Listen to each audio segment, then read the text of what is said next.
There's no story that I've covered over the last 5 or 6 years that has more bullshit surrounding it than the Julian Assange case.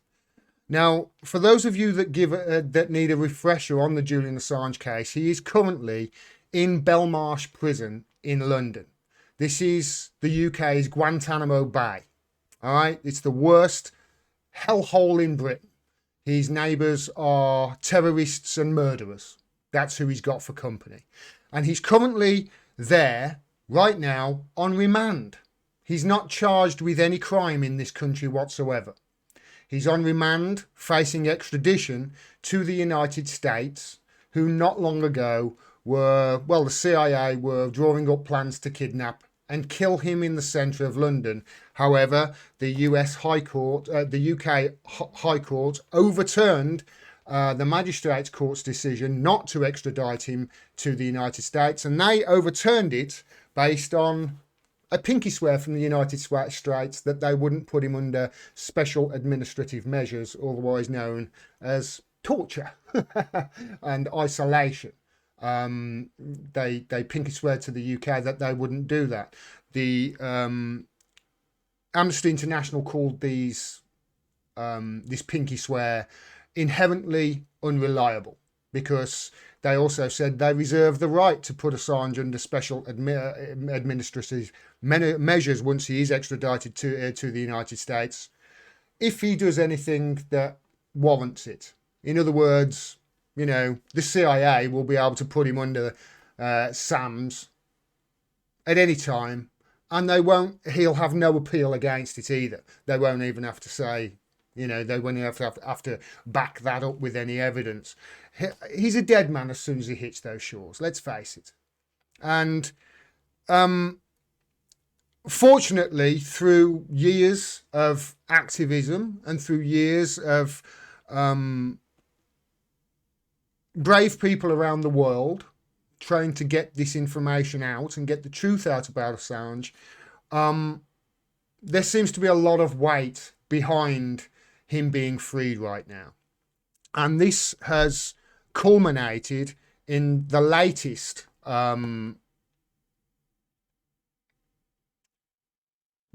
push is many newspapers around the world that profited from Assange's publications, by the way. The Guardian, the New York Times, the Washington Post have all come out and basically said that Biden needs to drop the charges against him. Now, we're going to go in depth about all the charges against Assange today. And the reason we're going to do it is to try and fight back against bullshit that is being spread about him. Bullshit that's being spread about him by journalists and people who should know better. And we're going to try and talk about that today. But one of the things that has come out of the Australian government changing over, you may remember now the Prime Minister is Albanese in Australia. Julian Assange is Australian, by the way. He's not American or anything like that, so you can't call him a traitor, which some idiots in America call him. But that's by the by. As a result of the new Albanese government, there's been a new push by activists to release Julian Assange, because unlike his predecessor, Morrison, Albanese is on record before he became Prime Minister as saying that Julian Assange needs to be free and enough as is enough. Now, since taking over as Prime Minister, Albanese hasn't done much outwardly. What he said is he's practicing what is called, quote, quiet diplomacy. Now, I'd like to ask Albanese directly, what is this quiet diplomacy that you talk about? Because we don't seem to see anything really happening. And by the way, you haven't even met with Julian Assange's family. So what sort of quiet diplomacy is that? This is an Australian citizen that, according to the Special Rapporteur on Torture at the United Nations, has been psychologically tortured.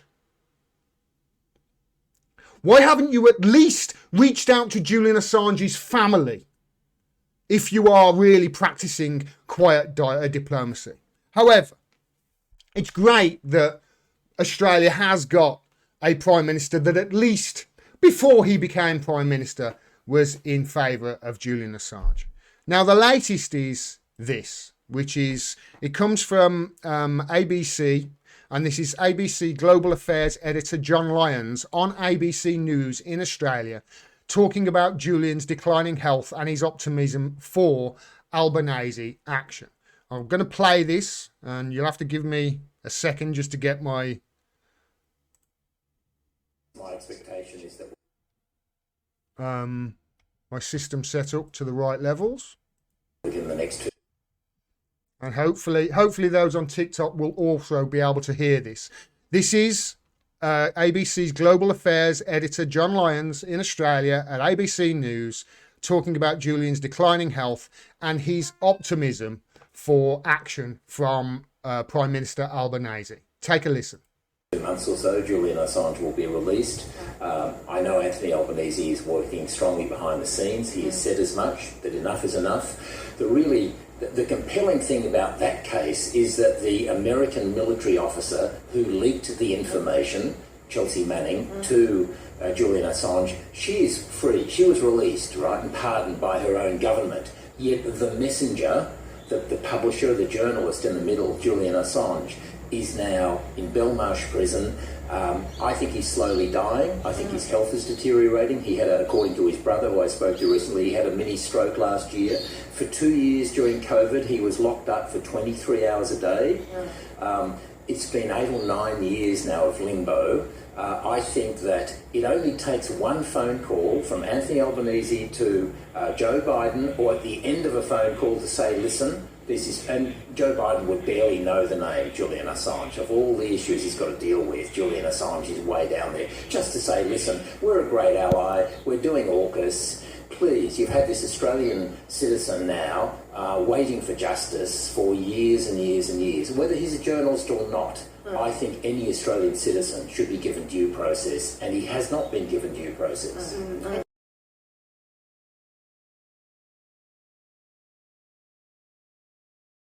Okay, so that's encouraging. That's a journalist on national TV in Australia, on ABC News, saying he's not being given due process here. And this is something that journalists like me have been screaming for years. He's not. He's not being given due process. And anybody who thinks that Julian Assange has received due process has not been following this case at all. And he's spreading misinformation. And that's really what I want to talk about today. Now, it's great that this is happening, by the way. It's great that journalists in Australia are talking about this, and it's great that there is a push, seemingly, a more of a push to free Julian. However, I'm not getting excited about this. He said there, he thinks that he'll be freed within 2 months. Great, that will be fantastic if that's the case. But that doesn't mean that we should let up here. We've got to keep going. We've got to keep fighting, because if we just say great and walk away now, the momentum will be lost. So we've got to keep fighting here, and we've got to keep pushing, because it's only, as I've said before, it's only really, I believe, in the court of public opinion that Julian Assange is going to win his case and be freed here. Not in any court, I don't think. But anyway, I digress. It's great that this is happening, but I'm not going to get excited about it and about one journalist saying that Julian's going to be freed within 2 months, because we've had false dawns before. But I want to talk about the misinformation that's been spread about Julian Assange, and there's a lot of it. There's a lot of misinformation that's been spread about a lot of things, but Julian Assange, I believe, is the subject that most bullshit has been spread about. And in response to that being tweeted out by the Australian Assange campaign, or by an account saying it's the Australian Assange campaign, this gentleman, Laurie Patton, he calls himself Laurie Patton, the Lucky General. Let's just get look at his bio.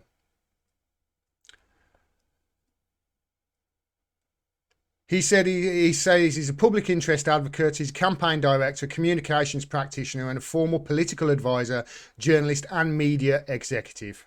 That's who he is, and he's got a blue tick because he's a legacy verified blue tick. All right, so Twitter previously thought this was an important person, an important of note, and a person of note. Okay, he said this in response to that video. He said, incredibly simplistic analysis from ABC News, global affairs editor Den Lyons. If one phone call to the US president was all it took, Julian Assange would have been released long ago. Well, I don't believe that. I don't believe that there has been any phone calls previous. There doesn't seem to be any push politically to free Julian at all. Politically, it seems everybody would like this to just go away and be brushed under the carpet, and Julian to, you know, slowly disappear and die without anybody really making much of a kerfuffle. That's seemingly what it seems to me. So I disagree with that, but that's a side issue. The second point he makes, though, is that he has not been denied due process. He's actively avoided defending himself. This is what he says, this Laurie Patton says, Julian Assange has done. He says he's not been denied due process. Julian's actively avoided defending himself. Now, there's a second point that he makes there. I'll come to that in a bit. But in response to that, I said this, okay? Yes, he has been denied due process. I have covered this extensively for years. He will never get it, especially in the espionage court in Virginia. I just want to explain to people, if Julian Assange is extradited to the United States, there is no defense he can make. He can't even make a public interest defense. He can't even say, yes, I did it, and this is why, because you're all criminals. He can't even say that. The court that this extradition request will end up in is the espionage court in East Virginia. You know where Virginia is? East Virginia, Langley, where the CIA headquarters is, where the NSA headquarters is, and all those. You know, the jury is going to be made up basically of intelligence personnel or their families or their neighbours. Okay? He can't make a public interest defence at all. And there's a 97%, I think, prosecution rate. I don't think anybody has ever got off on an espionage allegation like this. It's 100%. He's done for if he goes over there.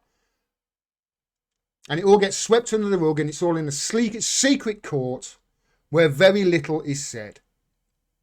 That's the first thing. That's the due process at that end that I'm talking about here. He can't get a fair trial in America. That is absolutely cast iron, certain. No matter how many times they pinky swear to the UK court. And we'll cover that a little bit later. So he replied to me with this. It's Laurie Patton did. He said, you might not like the outcome, but due process has certainly been provided. That's what he says. He's still fighting a legal battle in the US, for example. Whether or not he'll get a fair trial is a separate issue, and a good reason for doing a plea bargain and seeking release on a time-served basis. Okay, to that, I will say this. If you think that due process has certainly been provided in this case, I would like you to listen to my voice for a few seconds. When Julian was dragged from his political asylum in that act of fascism on home soil, when he was dragged by the Metropolitan Police out of the Ecuadorian embassy, where he, as a result of multiple superpowers in the case of the United States and the United Kingdom, and obviously Sweden and Ecuador as well, they conspired to basically renege his citizenship. That's against the Ecuadorian constitution.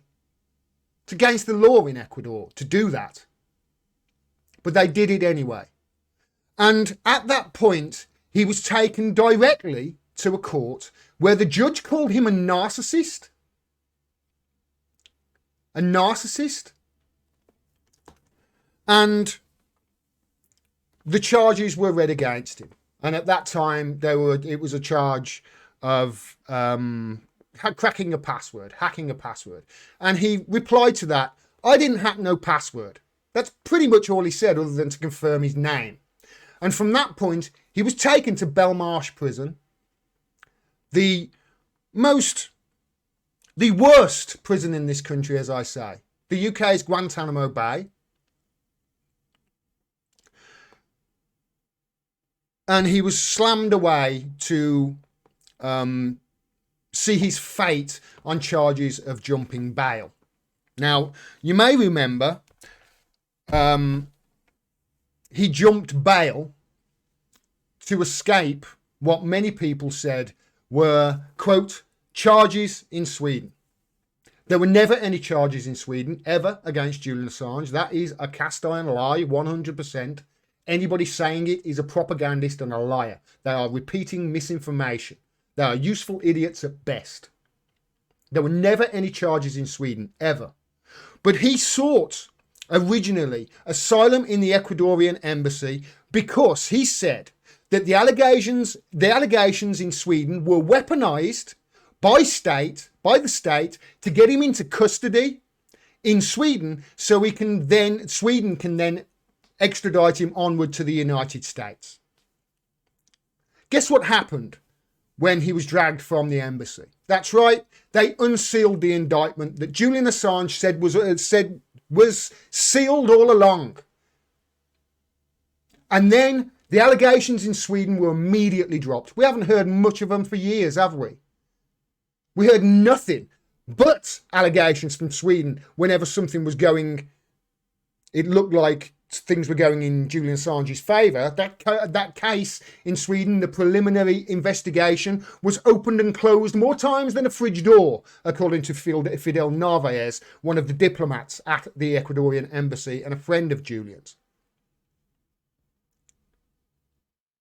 It was weaponised against him and then dropped the minute he was in custody. Now, he went to Belmarsh and he was given a maximum sentence of 50 weeks for jumping bail. 50 weeks. That is the maximum you could possibly be given. He wasn't a flight risk at all.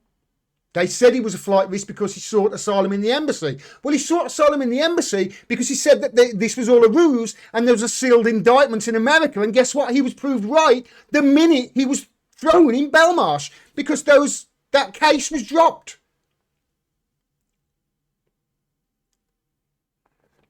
He was thrown in Belmarsh, given a 50-week prison term for, quote, jumping bail. Nobody, first-time offender in this country, gets that. Nobody, especially 50 weeks in Belmarsh. You would have to be a literal murderer, convicted for murder in the past, and have a history of jumping bail to get that maximum sentence, especially in Belmarsh. I don't even think you'd get it in Belmarsh then. This is the most maximum punishment he could get. Now, UK law states that for somebody getting a sentence for bail jumping, if they serve half the sentence, they should be eligible to be released on good behaviour.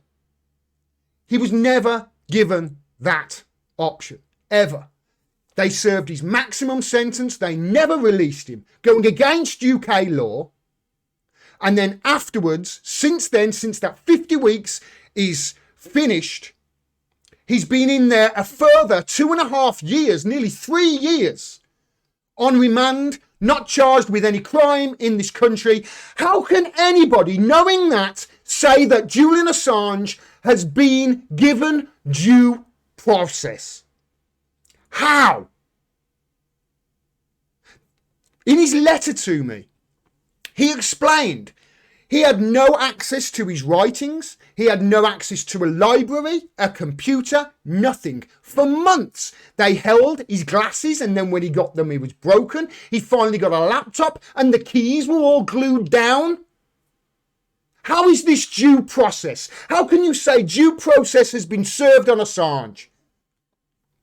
How can this person, Laurie Patton, a journalist, say that due process has certainly been provided, knowing what I've just said, and every word of it is factually true?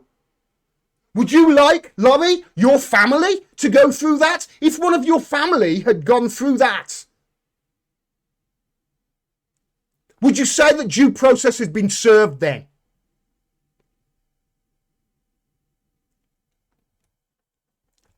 Then he says he's still fighting a legal battle in the US, for example. Well, he hasn't been able for years to access his... He wasn't able to use for access his writing to even fight against this. And on the other side, you've got a superpower that has had a decade to prepare for it and has been hunting him down like a wild animal, using every trick in the book to try and get at him. Why? Because he proved they were criminals. He proved that they were engaging in activity that were war crimes. He proved that they were murdering journalists in the US from Apache helicopters. I'm talking about Collateral Murder video. If you haven't seen it, go and watch it.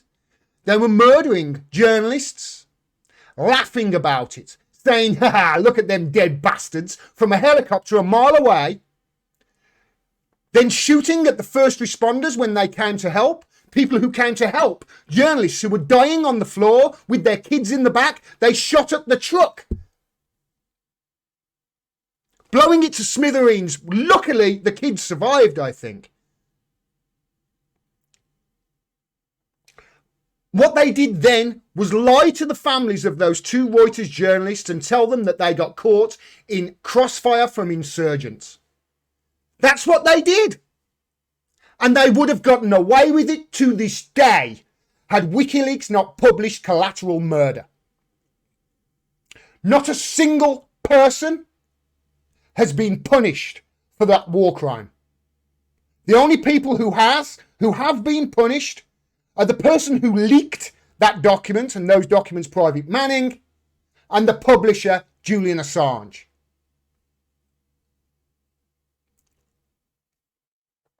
How can you say that he has been given due process in this anywhere here?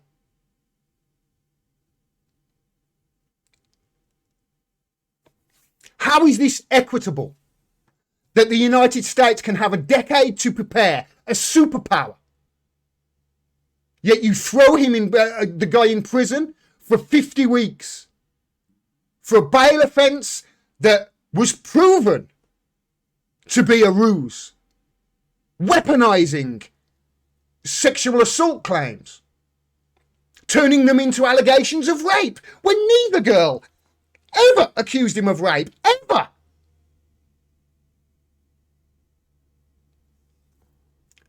Whether or not he'll get a fair trial is a separate issue. You are absolutely 100% wrong with that, Laurie Patton, especially from where I'm sitting in the United Kingdom. And do you know why? Because the United Kingdom, I think it's 4A of the extradition treaty, it clearly states that no person should be extradited for a political offence. That is not a separate issue. That is the issue. We are throwing law and order out of the window to allow the United States to murder a journalist.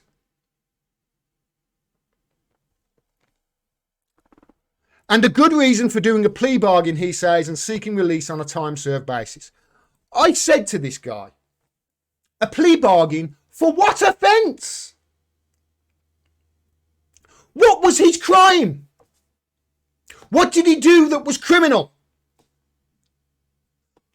I said also, I have been at the court or outside at every step of this trial. To call it a kangaroo court would be an insult to kangaroos.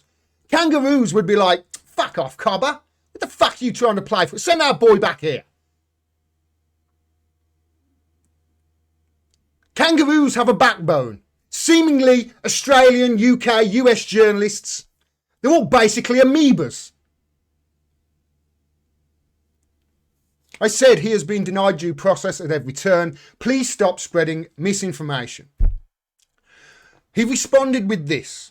How has Assange been denied due process? I've just explained that. I'm going to explain it even more in depth as this video goes on. Or is it just that you don't like the outcomes? No, it's not that at all. As I said, I'm explaining it right now. I repeat, I support his release, but I can't see him winning a court case based on the evidence in the indictment. And that's the indictment. He leaves a link to the indictment like it's some sort of gotcha. We're going to look at the indictment word for word, and we're going to go through it. And we're going to prove this guy is spreading misinformation. And hopefully he will see this video and he will come clean and say, I'm very sorry for doing that. We'll see. I responded to him by saying, no.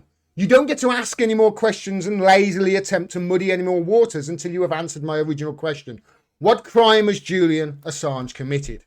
And to that, he replied with this. And now we're getting at the crux of the matter. Now we can start picking apart the misinformation of people, right? He's alleged to have aided and abetted Manning, Laurie Patton says, who was convicted of stealing US military files. He has not denied doing this as far as I'm aware. Yes, he has. I'll come to it in the next tweet. He says, if there were broad whistleblower laws, he would not have been charged. In my opinion, he should deny the charges or do a plea bargain. He has denied the charges. I said he denied it in his very first court appearance in the UK. Quote, I didn't break any password. I think he said, I didn't break no password. I think those were his exact words. And I said, if you don't know that, then you must have little knowledge of the case and should be asking questions rather than making assertions. And I'm trying my best here to be reasonable and not swear and say names. It's very difficult, I know, but I really hope that people don't do that and refrain from it in future, and try and be as reasonable as possible, and try to react to people online the same way as you would if they were face to face. You know, would you say that to a person if they were face to face? I would with Laurie, and you'll see I can back that up with evidence that I would. He said Assange is not denied attempting to assist Manning. Okay. We're going to pick that sentence apart there a little bit later, because technically he's true. It's just that he assisted Manning in not getting caught, which is the job of a journalist. He didn't assist Manning in getting the files. Private Manning had access to the files. He tried to assist her in not getting detected, which is the job of a journalist, fundamentally. He said, Laurie Patton said, the alleged attempt to break the password is only one of the charges. So you see here how he's moving the goalposts? That's why the indictment includes counts of conspiracy. I'm going to talk about those counts of conspiracy a little bit in this video too. It doesn't matter, he says, if he succeeded for a conviction. Surely you understand the significance of this. I responded with this. I'm curious. Would you have the same opinion if those military files were Chinese or Russian? And that's key, I think. We'll come back to this a little bit. But do you think all the journalists in this country and America and Australia would be so anti-Assange if he released files on China and China were trying to extort or extradite Julian Assange to China or Russia? Do you think they would have the same opinion then if he released evidence of their war crimes? Of course not. He'd win all the awards, wouldn't he? And it's the principle here that's key. I said those files were evidence of war crimes. You cannot classify war crimes. Surely you understand the significance of this. And then I said, would you like to be a guest on my podcast to discuss? He responded with misinformation. This is a journalist, remember? This is a blue tick. I think Mr. Albanese, the Prime Minister of Australia, follows him on Twitter. So this guy is connected. All right? What I want to do is I want to show you how a campaign of hate and misinformation has been constructed against Julian, and how people like Laurie, whether they are aware of it or not, are spreading misinformation that benefits the CIA. He says, as I've written previously, the sad irony is that nothing happened as a result of the exposure of war crimes. Well, yeah, because the journalists didn't talk about that, did they? They focused on accusations of something in Sweden, didn't they? And then he says, if instead of dumping hundreds of thousands irrelevant files on the internet, he'd just focused on the collateral murder vision, he would probably have had more impact. He didn't dump those files. He didn't. Anybody who tells you Julian Assange released all these unredacted files on the internet and put people's lives in danger is lying. That is not what happened. Julian Assange and WikiLeaks pioneered the way information is shared with news staff. Now, when he worked with The Guardian and El País and Der Spiegel and The Washington Post on the Afghan and Iraq files, he pioneered a system which they all use to this day to protect their sources. He pioneered it. He took every precaution possible. However, in order for people at The Guardian to get at these files, they obviously needed to be stored somewhere. So he stored them on a secure place on the internet and encrypted everything. So they couldn't, even if they were downloaded, doesn't matter. It'll be gobbledygook, right? Luke Harding, a journalist, and I use the term loosely, at The Guardian, wrote a book and published the password to those files. It was Luke Harding who did that, Laurie. Not Julian. Once Luke Harding had done that, a website, cryptome.org, I think, not .com, Cryptome, published all of the redacted files on the internet. To this day, they're still there. After that happened, and after it was all out in the open, then WikiLeaks put them on the website to just say, yes, these are publicly available now, here you go. But it wasn't Julian and WikiLeaks who did it. It was Luke Harding, Your Honour, and Cryptome. So Laurie Patton there is responding to my accusation that he is spreading misinformation by spreading more misinformation. And remember, I've asked the guy to come on my podcast and he didn't respond to that. Not immediately, anyway. I responded with the files spread on the internet were by Luke Harding publishing the password. Assange is on video attempting to stop it. He really is. You can see this video. Project Veritas, Assange. Go and look at it. He's on video saying emergency, trying to get through to Hillary Clinton's State Department, saying emergency. These files are on the internet, but I think with my help, we can stop it. He's doing everything he can to protect this. It's other people that are being unprofessional. I said, you've ignored my offer and decided instead to spread more misinformation. It is clear your intention is to muddy the waters. And Caitlin Johnston is clearly right about you. Now, the reason I said that is this. When he responded to me, he sent me a tweet saying, Gordon Dimmack, just wondering why you liked a post in which Caitlin Johnston makes false and offensive comments. Seems a bit odd to me. And I responded with, it seems her comment was accurate just from your replies. You're spreading misinformation. Does it pay well? Caitlin had said this. This Australian, quote, journalist, inverted commas, has spent months running around Twitter going after Australian news media figures who defend Assange, telling them Assange is guilty of hacking crimes and should plead guilty. He's working to manipulate discourse about Assange in the Australian press. And I like that. And he's like, why have you liked it? I'm curious. Well, that's why, Laurie. We'll come to it in a bit. Then, in response to that, he says this. I've made contact via your blog post and agreed to a podcast. Great. He's agreed to a podcast. The password could have been changed. So he's basically said that Julian Assange is now in prison because he didn't change a password. He's saying Julian Assange is responsible for the files being spread all over the internet in unredacted because he should have changed that password that Luke Harding published in a book. Don't you think Luke Harding shouldn't have published the password? Don't you think that he was way more guilty? Or do you still think that Julian Assange has seen due process? He said the US government played Assange like a fiddle. Like a fiddle. Instead of having to deal with serious allegations of war crimes, they turned him into the story with the help of journalists. That's how it happened, because journalists wouldn't publish the truth that I'm talking about here.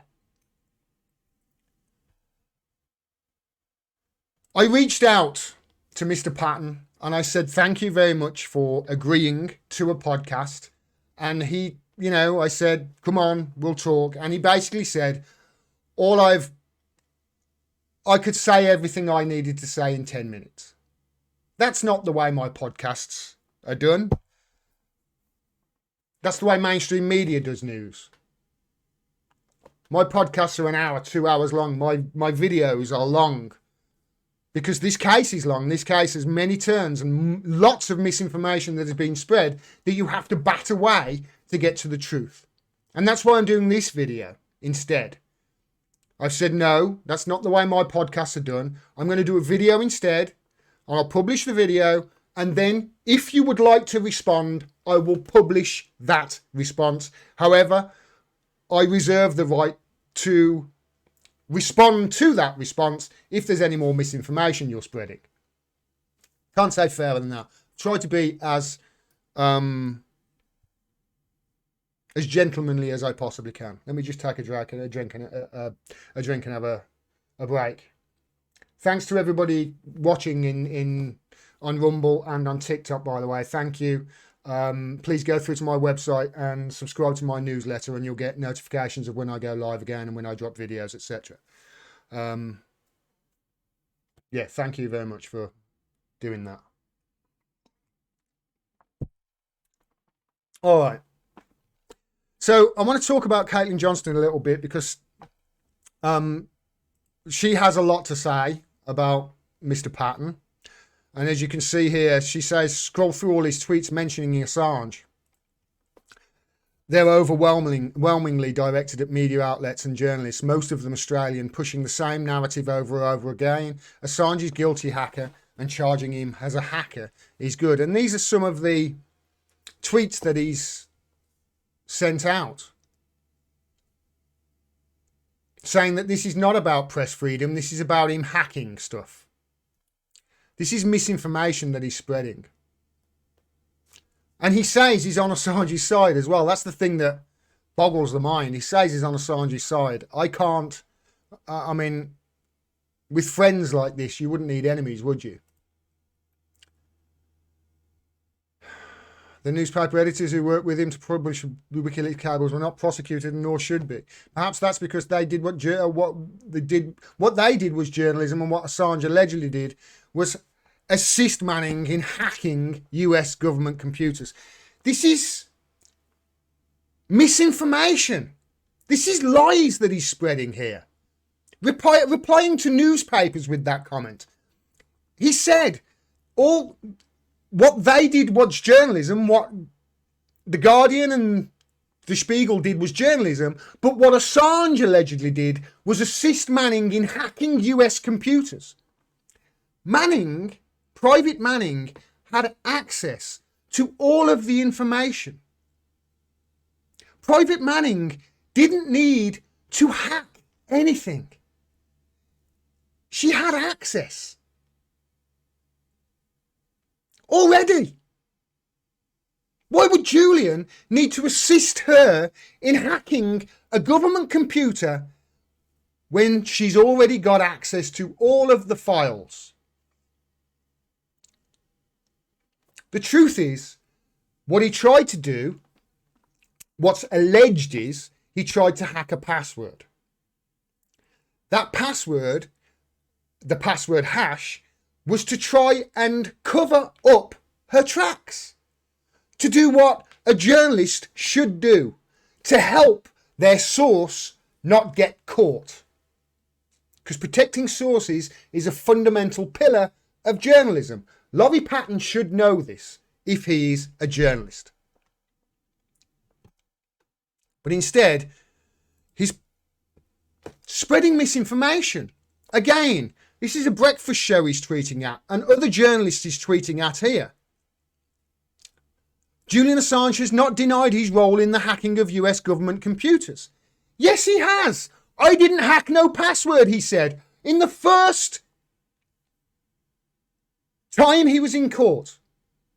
Judge Snow, I think it was, called him a narcissist. Said, you're a narcissist. But he's had due process, according to Laurie. If he's innocent, he should say so. Well, he hasn't been able to say much, has he? Because not only has he been banged up in Belmarsh for 3 years and we haven't heard a peep from him at all from his own mouth, but before that, they took away his internet access so he couldn't even tweet. How can he deny that he's guilty? How can he profess his innocence if you haven't heard a word he said at all in 5 years? By the way, Julian Assange has never, to my knowledge, acknowledged that Private Manning was the source of the Afghan and Iraq war logs. Just think about that, Laurie.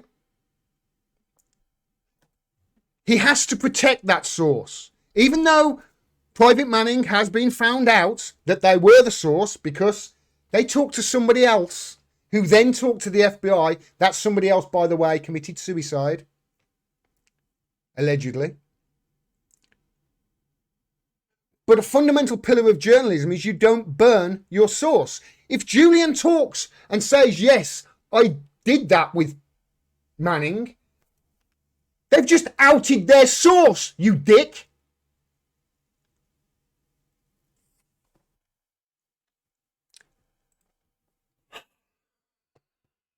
Sorry, I take that back. All right? I don't want to verbally abuse people, but come on. As a journalist, you should know that. I apologise for calling you a dick. I apologise. My emotions get the better of me sometime. Caitlin then said, like a typical Australian manipulator, he postures as a nice guy and pretends to oppose certain aspects of Assange's prosecution. But if you go through his tweets, it's clear that he's a full-blown empire apologist. And if you do click that link, you can see. He says this to all the Julian Assange supporters who claim the US is out of order seeking to extradite him. Not quite the same thing, but the point being, if you break the law in one country, you can legitimately be pursued in another. Well, what if that country was China, Laurie? What if that country was Russia? What if that country was a country that you didn't like? Because you clearly love the US, don't you? Because you're doing their work for them, you're carrying water. It's no wonder that the first comment underneath that comment of yours is from a person saying, how long have you worked at the CIA? Isn't it funny with these journalists? Bit of a side note. Isn't it funny with these journalists at Assange? How all of their lies and all of the misinformation that they spread, all of it is always beneficial to the CIA. They never get things wrong on behalf of Julian, do they? They never get things wrong and go, oh shit, sorry, that's wrong. It affected Julian. No, they get things wrong over and over and over again on behalf of America and the CIA. Every time. It was the same with Russiagate as well. 4 years. Russia did Trump. Russia hacked the election and put Trump in. Every single story that was factually untrue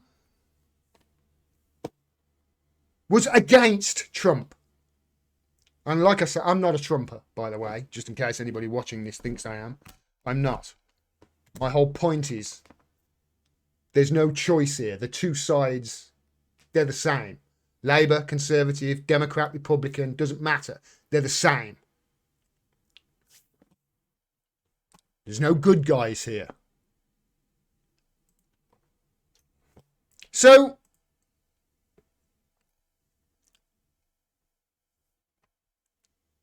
this person has been spreading misinformation, and that's why I wanted to get him on the podcast, and that's why I've been doing this video, because he's not the only one. All right. And what I wanted to do was I wanted to talk to him directly, because I wanted to see his expressions as I bombard him with all of this factual information from somebody in the UK who has been at the court appearances, for somebody who was at the Old Bailey in court. Very few people were there. Laurie Patton wasn't there. I was in the public gallery. There were 5 seats. There was a pew behind us that was empty. Empty. That was reserved for Australian diplomats. They never showed up once. Not once. As far as I'm concerned, Australia cut Assange loose. They cut one of their own loose and let the wolves have him. And they've sat on their hands and done F all for years.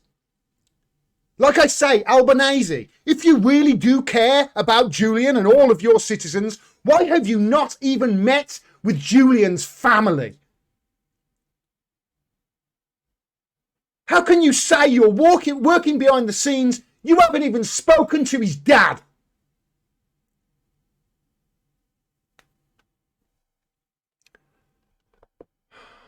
This didn't take long to find, by the way, Laurie Patton. The biggest lie about Assange, been repeated in the media by journalists such as yourself over the last decade, 12 years, is that Julian faced charges of rape in Sweden. And it didn't take long. It took one little search. And look, here we are. Here's you spreading that lie. Assange was not detained because of the Swedish charges. He took asylum in the Ecuadorian embassy to avoid extradition to Sweden. The charges were subsequently withdrawn. He was later detained for jumping bail. There were never, ever, ever any charges in Sweden.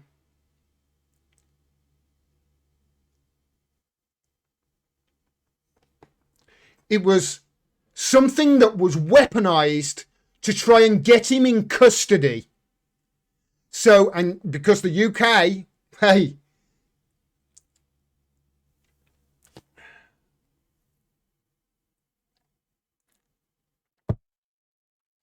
the UK would let that happen. They'd let him get extradited to Sweden because then they can go, wasn't us that did him, it was Sweden.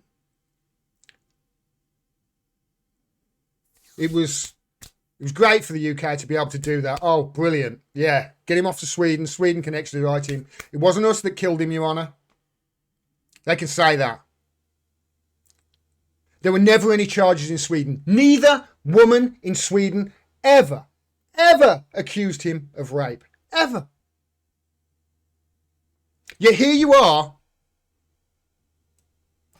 spreading misinformation all over the internet. And you're calling yourself a journalist. Now, he says he took asylum in the Ecuadorian embassy to avoid extradition to Sweden. He took asylum in the Ecuadorian embassy to avoid extradition to the United States. Not Sweden. It's to the United States. Stop spreading misinformation. He says Assange was not detained because of the Swedish charges. The minute he was dragged from the embassy, they unsealed the indictment, and the Swedish investigation, there were no charges, were dropped. Can't you see how this was a witch hunt to get at him? How can a journalist not see that this is superpowers ganging up to go after a journalist for publishing the truth? How can you sit there and say that this man has seen due process? If it was a member of your family who had been through this, would you be saying the same thing? I think not. Now, In my conversation with him, he linked through, and he does this a lot, Mr. Patton does, he links through to the Justice Department and the overview of the indictment, of the superseding indictment against Julian, as if it's some sort of gotcha. To say, no, they're going after him for hacking. The hacking conspiracy is bullshit. And that's why I've entitled this video, "That's Too Much Bullshit." I'm going to read this. For those on TikTok, bear with me. It's about 8 paragraphs long. I'm going to be speaking to you about the indictment, the overview of the 18-count superseding indictment against Assange, and I'm going to be correcting the record and giving you factual evidence that Mr. Patton, Mr. Laurie Patton, and journalists like him probably won't, because they only seem to want to concentrate on the things that are in favour of the CIA and the establishment, you know? Don't know why. They're never wrong in the direction of Assange. They're never wrong and it helps Assange. They're always wrong and spreading misinformation that helps the CIA. Don't you find that curious? Don't you find that a little bit curious, Laurie? If another journalist had a track record of spreading misinformation and every time they spread it, it was in favour of the CIA, would you be going, or in favour of Chinese intelligence, would you be going, It's a bit dodgy there, isn't it, that so-called journalist? This is the indictment. It says, a federal grand jury. He said the charges related to illegally obtaining, receiving and disclosing classified information. Right there, in the first sentence, this whole document is bullshit because the first sentence is a lie. You can't classify war crimes. You can't classify evidence of war crimes. That is a crime that should be punishable. The people who classified it, who swept all that shit under the rug with regards to the torture in Afghanistan and with regards to the collateral murder video, they should be prosecuted for sweeping it under the table and lying to the families of the murdered journalists.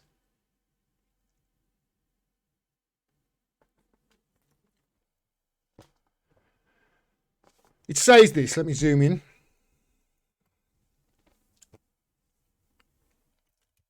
Ooh.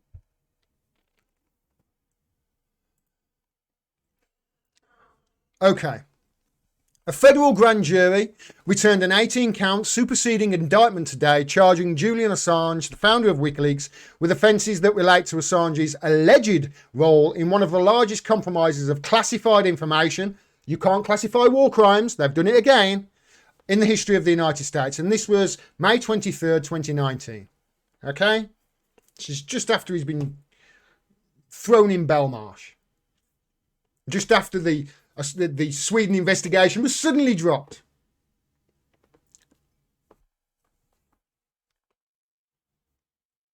When this came out, when this superseding indictment came out, that's when I went public with the letter that Julian wrote to me.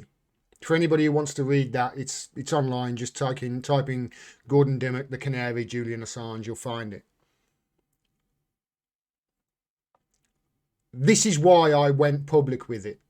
With that letter, because he was desperate. You could see he was desperate. Writing to anybody that would wrote to him and just desperately scribbling on pieces of paper. I can't imagine what he was going through at the time. But when this happened, I went public because this man had written to me. This man I didn't know had written to me and asked me to help save his life. What am I going to do? Say no? Seems like Laurie Patton would. The indictment goes on to say this. Assistant Attorney General for the National Security, John Demas, US Attorney General, blah, blah, blah, for Eastern Virginia, blah, blah, blah, blah, blah, made the announcement. So all those, Spooks made the announcement. The superseding indictment alleges that Assange was complicit with Manning, a former intelligence analyst in the US Army, in unlawfully obtaining and disclosing classified documents related to the national defence. Okay, it's unlawful what Manning did. Leaking those documents is unlawful. There's, secrecy laws that she's bound by in the military. That was breaking the law. Publishing that information is what the media does. Publishing that information, had Manning sent it to the New York Times would have published it. The New York Times did publish it, along with The Guardian, The Washington Post, Der Spiegel, El País, because it was relevant information to the United States. It proved war crimes. It proved they were lying about the murder of journalists and covering it up and lying to their families, blowing them up from a Apache gunship half a mile away and then laughing about it, saying, look at them dead bastards. Journalists lying on the ground, bleeding. Their families told lies. Private Manning had access to all of the documents that she sent WikiLeaks. She had access to them. She didn't need to hack anything. Not a thing.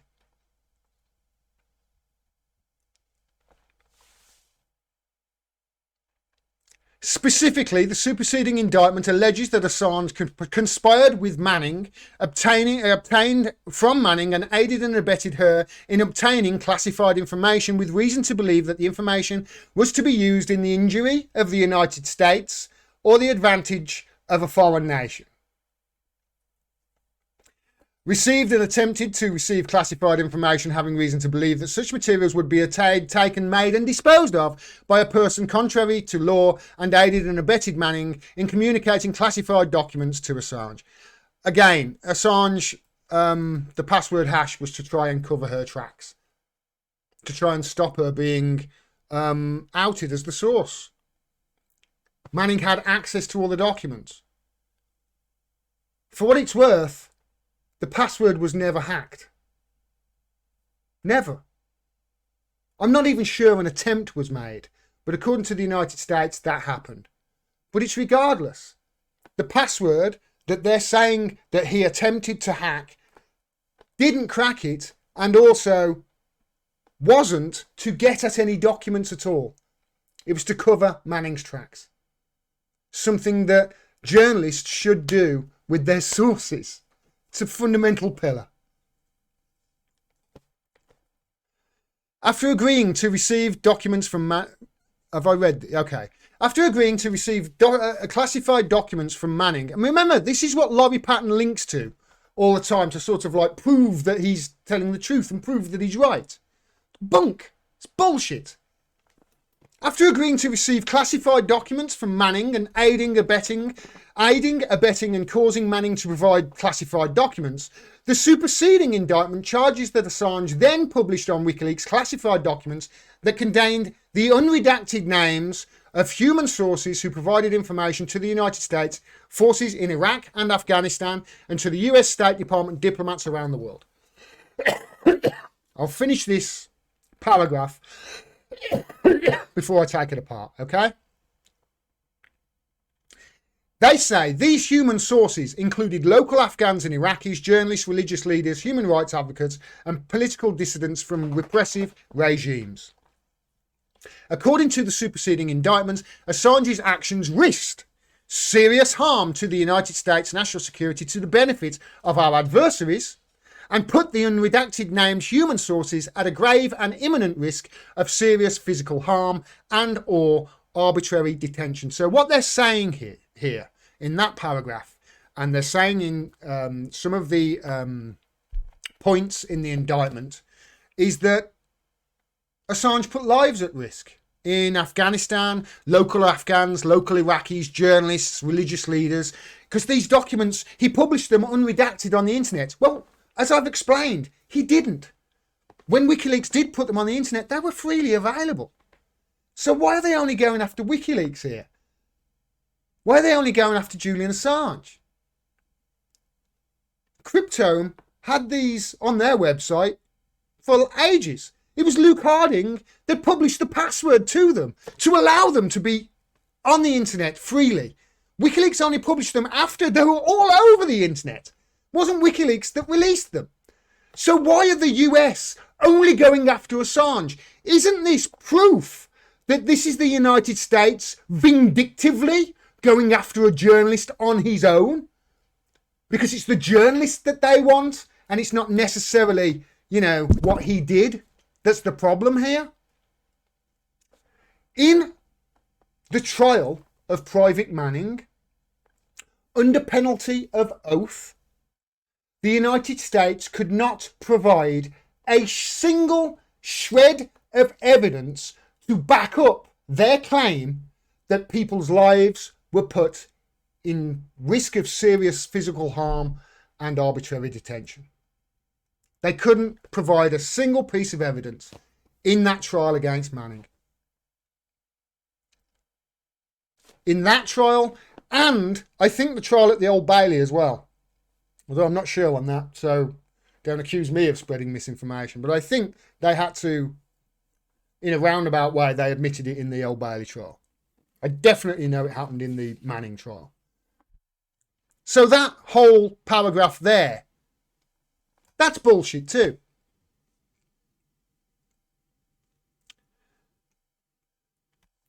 It carries on, this indictment does. The superseding indictment alleges that at the beginning in late 2009, Assange and WikiLeaks actively solicited United States classified information, included by publishing a list of most wanted leaks that sought, among other things, classified documents. Well, this is criminalising journalism. Why do you think people like the New York Times and Washington Post have drop boxes? Because they're soliciting leaks. They're soliciting secrets. They're soliciting information that has got a story attached to it. It's what they do. By the way, those drop boxes, they probably use the encryption technique that was pioneered by Assange and WikiLeaks. That's a separate story anyway. It carries on. Manning responded to Assange's solicitations by using access granted to her as an intelligence analyst to search for United States classified documents. Well, that's weird, isn't it? That's weird. Access granted her as an intelligence analyst to search for United States classified documents. Well, which is it, the United States? Which is it? Did she have to hack a server, or did she get the files because access was granted to her as an intelligence analyst and she didn't need to hack anything? Which is it? Your indictment is fucking hypocritical. And provided Assange and WikiLeaks databases containing approximately 90,000 Afghanistan war-related significant activity reports, 400,000 Iraq war-related significant activity reports, 800 Guantanamo Bay detainee assessment briefs. Yeah. It was Assange that proved they were torturing people in Guantanamo Bay in direct violation of the Constitution of the United States. Throw all that out the water, it doesn't matter. And it was WikiLeaks that proved that, obviously. And 250,000 US Department of State cables, all of which proved and showed that the United States were actively involved in torture, in rendition. Is it rendition they call it, where they just grab people and send them to a black site? Detaining them without trial. Detaining them because they were wearing a Casio watch. Yeah, innocent people were detained and grabbed off the street because they were wearing a Casio watch. None of those people who tortured any of those individuals or murdered any of those civilians ever faced any sort of charges. I don't think anybody did. Not even the people in the helicopter laughing as they blew apart those two Reuters journalists.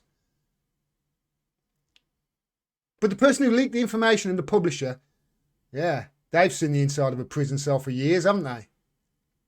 Don't you think this is a warning to other journalists around the world? Maybe other journalists around the world like Laurie Patton are just, spineless and are scared of what the United States is going to do to them if they tell the truth about Julian, because they've seen what the United States and the CIA does to people like Julian and Julian.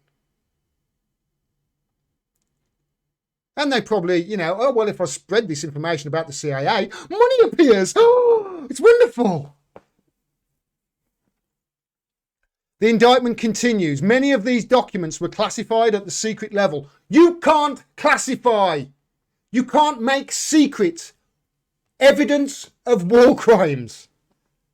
You can't do it. If you make secret evidence of war crimes, you, according to the United States law, should go to prison. You should be punished. You should be in the Eastern Virginia court.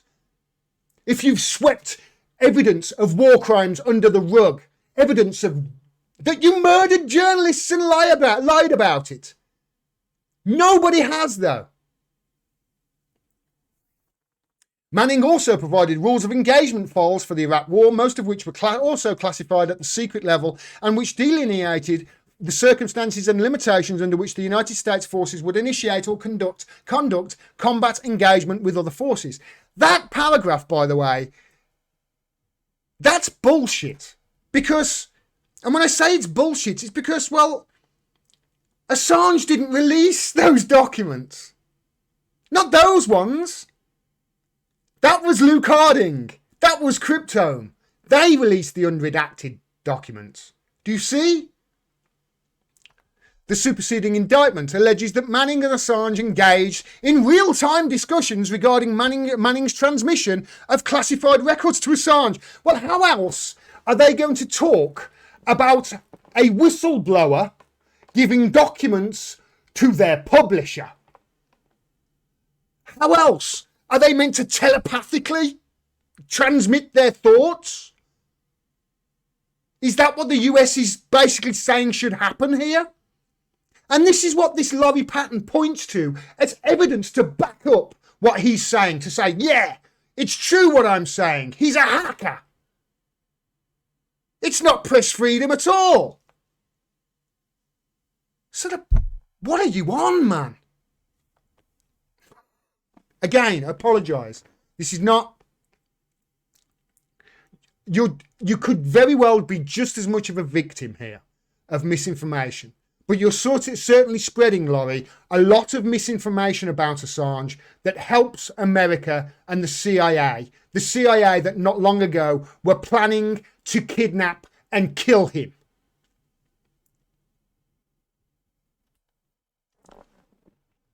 Manning's transmission of the discussions also reflect that Assange actively encouraged Manning to provide more information and agreed to crack a password hash stored on the US Department of Defense computers connected to secret internet protocol network, a United States government network used for classified documents and communications. Assange is also charged with conspiracy to commit computer intrusion for agreeing to crack that password hash. That agreeing to crack that password hash was to help Private Manning avoid detection. Private Manning had access to all of the files. It was to help. It was the job of a journalist. And they didn't crack the hash anyway. I'm not even sure whether it was attempted. Assange is presumed innocent. Says this indictment. What a joke. What a joke. What a joke. Assange is presumed innocent unless and until proven guilty beyond a reasonable doubt. What a joke. You don't care about truth. You don't care about that at all. Not in America. Not in the UK either. Obviously. Because we've gone along with the charade. We're literally torturing a journalist right now because he told the truth about one of our allies. If he'd have told the truth about Russian war crimes in Ukraine, right now, Rishi Sunak would be handing medals to him. Would be putting medals, freedom of the UK, around his neck.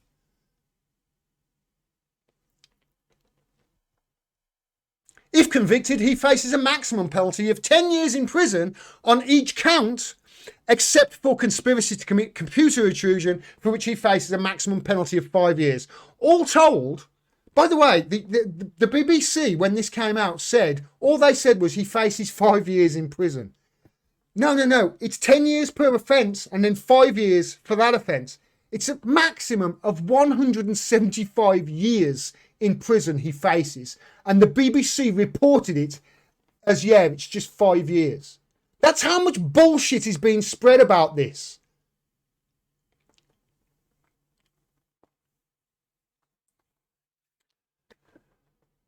Actual sentences for federal crimes are typically less than the maximum penalties. Well, whatever it is, it's a death sentence for him, isn't it? If he's extradited. A federal district court judge will determine any sentence after taking into account the US sentencing guidelines in other statutory factors. And then the rest is just, this person, that person are prosecuting the case. And an indictment contains allegations that a defendant has committed a crime. Every defendant is presumed innocent unless proven guilty in a court. That whole indictment is BS. Don't you agree? Now, you in the chat, there's over 100 people watching me on TikTok. You on Rumble. Those of you in Rumble, although I can't see how many there are. What do you think? Do you think that Julian Assange has been given due process here?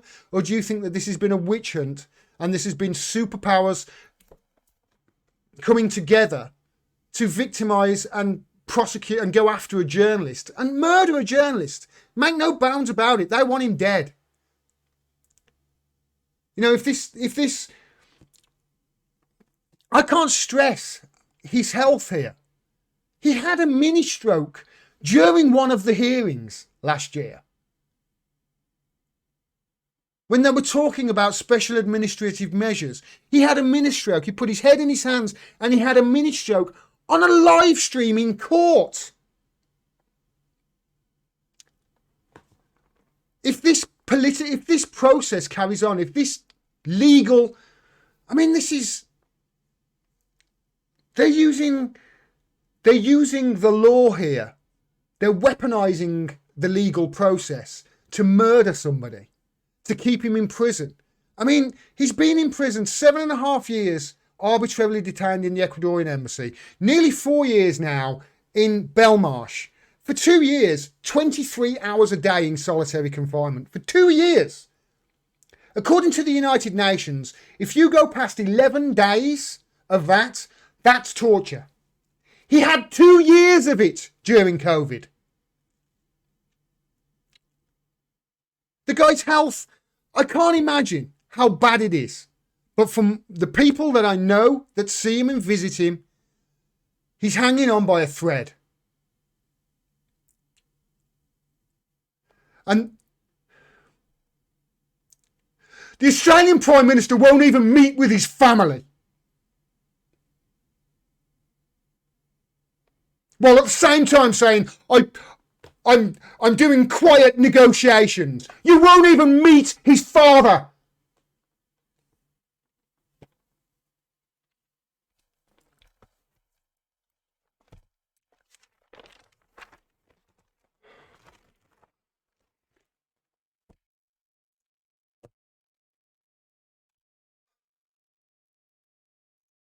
In this thread, in this bullshit thread,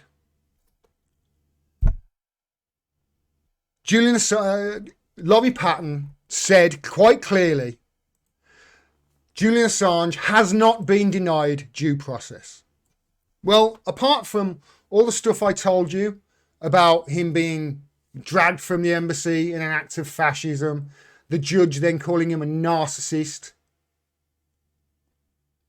him being thrown in Belmarsh for 50 weeks, the maximum with murderers and terrorists for company. He's a goddamn publisher.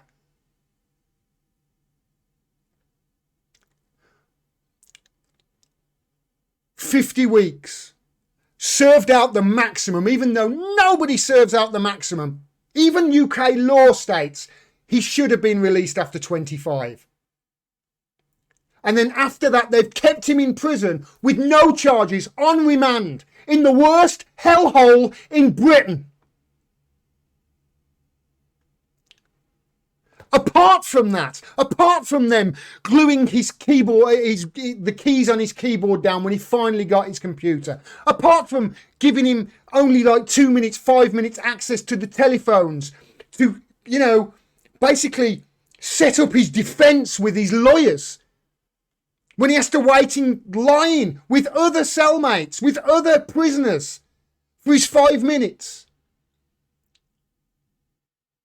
Apart from the catch-22 situation he talked about in the letter to me, where it takes months to get somebody, weeks to get somebody on the list, and then another few weeks to get them through the security screening. Apart from him being tortured 23 hours a day for 2 years in solitary confinement, apart from that, there's the CIA's surveillance of him when he was in the embassy. The CIA had a live feed through UCI Global to the embassy, spying on him as he met with his lawyers, spying on him as he met with journalists, spying on him when he met with doctors. How can you say due process has been served when all of that happened? Proven.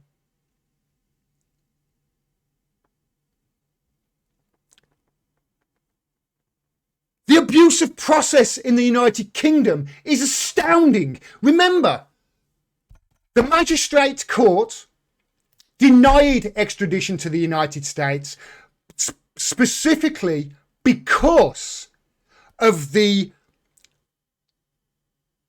system of the prison system in America would torture him to death because of torture, because he'd die as a result. That was the ruling of the magistrate.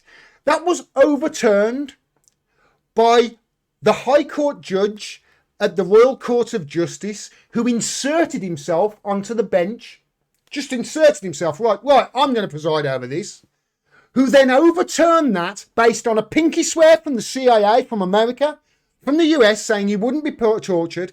And that judge just happens to be a long-time friend and schoolmate of Sir Alan Duncan, the Foreign Secretary at the time that led the Operation Pelican to snatch Assange from the embassy. But you're saying that he hasn't been denied due process? If this had happened to your son or your brother or your sister, would you still be saying that he hadn't been denied due process then? If it was China that was going after him and China that were forcing the UK to imprison this man and extradite him, would you be saying that he had not been denied due process then? Or will it depend on how much China paid you?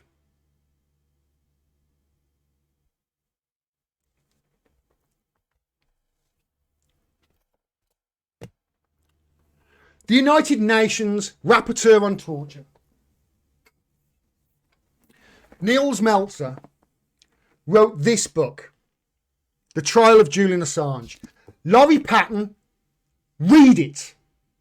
To everybody out there who wants to know about the trial of the century, read this book.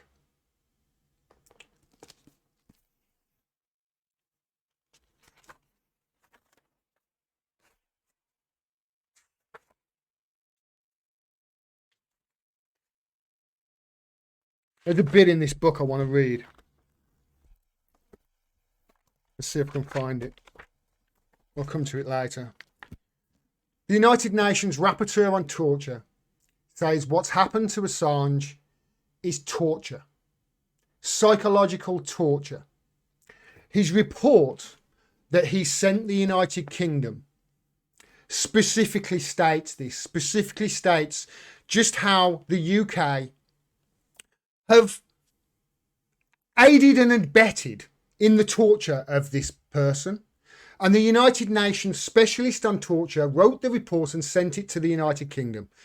The United Kingdom, as protocol in the United Nations dictates, should then at least open up a investigation into it. The United Kingdom didn't even open the investigation. Didn't open it. How is that due process? Here's the United Nations specialist on torture saying to the United Kingdom, you are torturing a person here, and the minimum that the United Nations, according to the treaties you signed up to and you adhere to, the minimum you should do is conduct an investigation, and they would not even open the investigation into it. How is that due process, Laurie? How?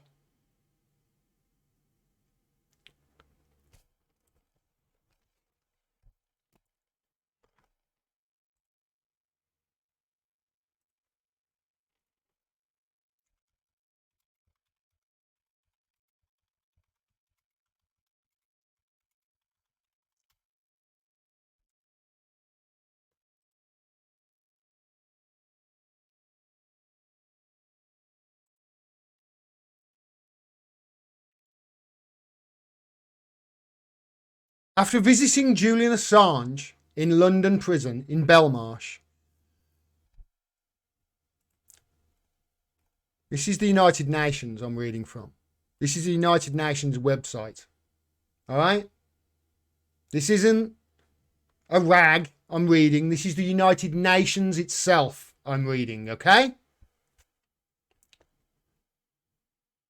The UN expert has criticised the United States, criticised states for ganging up on WikiLeaks Assange, warns against the extradition and fearing serious rights violations. That's the United Nations specialist on torture. My most urgent concern, quote, my most urgent concern is that in the United States, Mr. Assange would be exposed to a real risk of serious violation of his human rights, including his freedom of expression, his right to a fair trial, and the prohibition of torture and other cruel, inhuman, or degrading treatment or punishment. He said he was particularly alarmed at the recent announcement that the United States Department of Justice had lodged 17 new charges against Assange. I've just read to you that indictment and blown every single one of their arguments out the water, and I'm on benefits in a council flat. Journalists can't do this shit, and I'm on benefits. This is how spineless they are and how much they are lying to you all.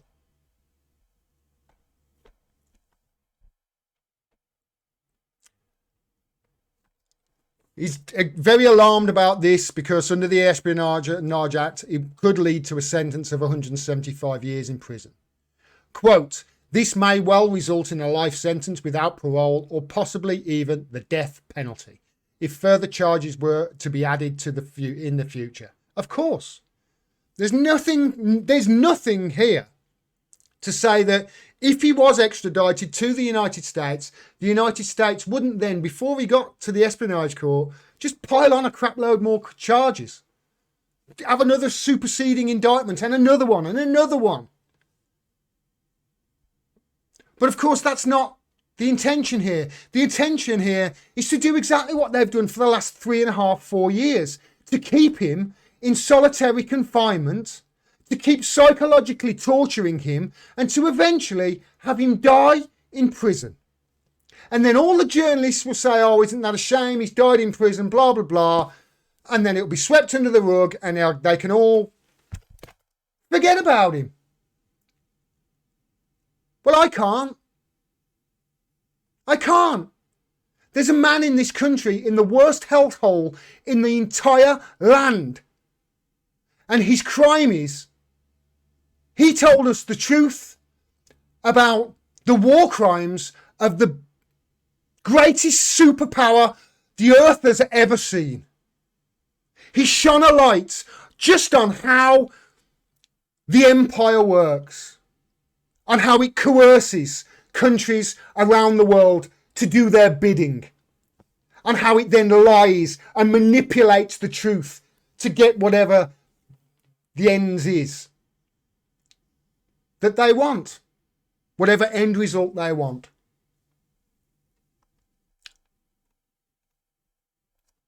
This quote is from a United Nations specialist on torture, okay? And this is a few years ago now. The United Kingdom didn't even open up an investigation into this. And yet this Laurie Patton is saying that due process has been served.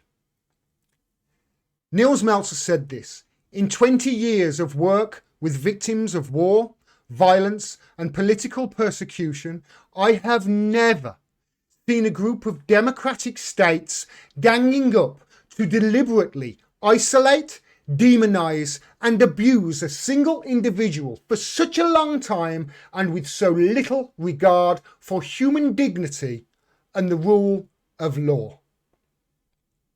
Since 2010, when WikiLeaks started publishing evidence of war crimes and torture committed by US forces, we have seen a sustained and concerted effort by several states towards getting Mr. Assange extradited to the United States for prosecution, raising serious concern over the criminalization of investigative journalism in violation of both the US Constitution and international human rights law.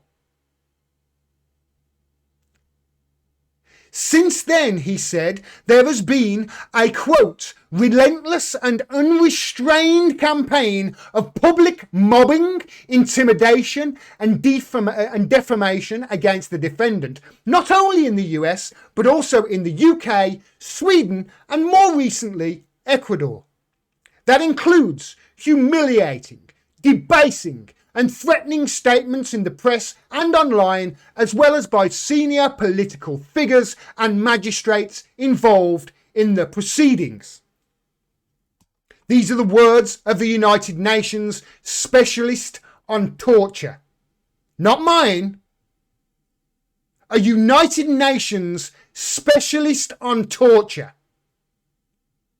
He continued, in the course of the past 9 years, Mr. Assange has been exposed to persistent, progressively severe abuse ranging from systematic judicial persecution and arbitrary confinement in the Ecuadorian embassy to his oppressive isolation, harassment and surveillance inside the embassy, and from deliberate collective ridicule, insults and humiliation to open investigation of violence and even repeated calls for his assassination.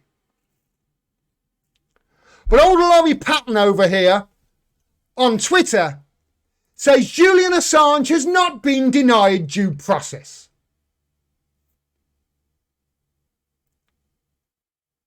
Are you kidding me, pal?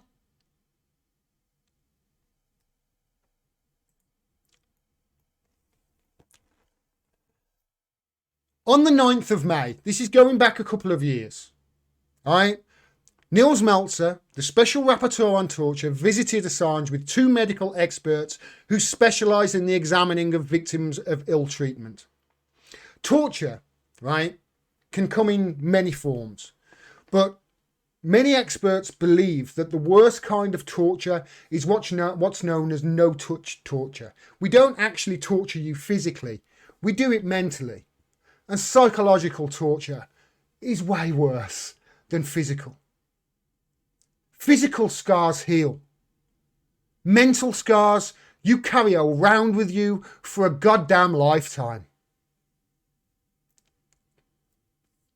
He said this: it was obvious that Mr. Assange's health had been seriously affected by the extremely hostile and arbitrary environment he has been exposed to for many years.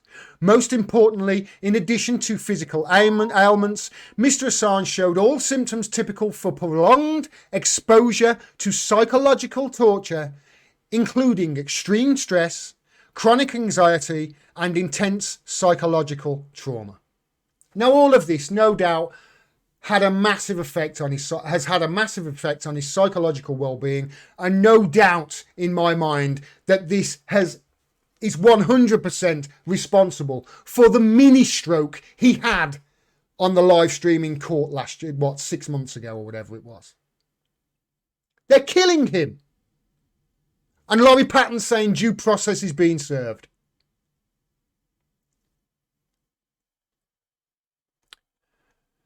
Calling the evidence overwhelming and clear, Mr. Meltzer said that Mr. Assange, quote, had been deliberately exposed for a period of several years to progressively severe forms of cruel, inhuman or degrading treatment or punishment, the cumulative effects of which can only be described as psychological torture. This is not Russia doing this. This is not China doing it. This is the United Kingdom at the request of the United States. Imagine if it was imagine if it was Russia doing this to a journalist from Ukraine. Do you think Mr. Patton would be saying that due process was being served then?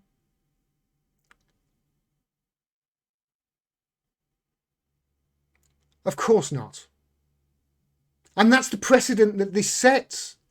If the United States can just reach in to another democratic country and pluck a journalist out that they don't like because he proved more than any other journalist if you look at the documents that they've released in the past, over 1 million documents for 15 years or something like that. Not a single story has had to be retracted. They've never been wrong about everything. They've got a 100% accuracy of telling the truth. If the United States can reach into a country and grab that journalist and pluck him out, psychologically torture him for 10 years and then extradite him, so he gets lost in the United States prison system. The United States, by the way, 5% of the global population, 25% of the world's prisoners. If you're 18 in America, more likely to be in prison than you are in college. If you're black.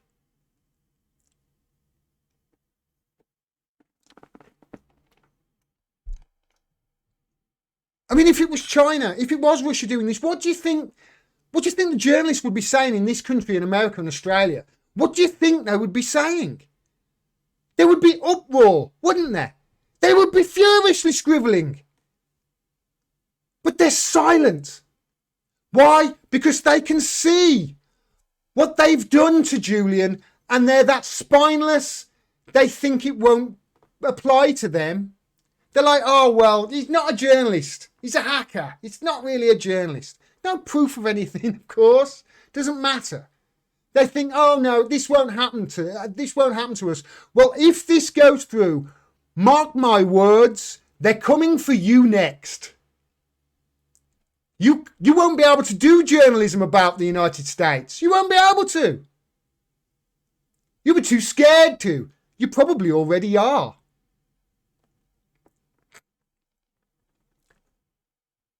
The special rapporteur condemned in the strongest terms the deliberate, concerted and sustained nature of the abuse inflicted on the prisoner. Quote, by displaying an attitude of complacency at best and of complicity at worst, these governments have created an atmosphere of impunity, encouraging Mr. Assange's uninhibited vilification and abuse. There's no punishment for people spreading misinformation about Julian Assange on Twitter and social media. You carry on. We'll turn you spread stuff about misinformation about Julian Assange. Well, especially if it helps the CIA, they'll turn you up full volume. No doubt you'll be getting contracts up the wazoo. Suddenly enter your mailbox. This is how it works. Do you think if George Monbiot or what's his name, Owen Jones, had been vocal about the Assange thing as I am, or 10% or 1% as vocal as I am about Assange, do you think they'd still have a job at The Guardian? Of course not. That's why they haven't said much. That's why they just say, oh, well, we oppose his extradition. And that's it. Say nothing else. Because they're spineless. Do you hear me, Monbiot? Jones, you're spineless. You're the reason Julian Assange has been tortured. You and your colleagues. Because if you had stood up when he was being victimised 10 years, 12 years ago, before he went in the embassy, if you'd have stood up then, if you'd have stood up right then and said, no, we're going to tell the truth about this, he would have been released within weeks. But your silence has facilitated his torture. I hope you are proud of yourselves. I hope you are. History is going to look upon you all as spineless stenographers.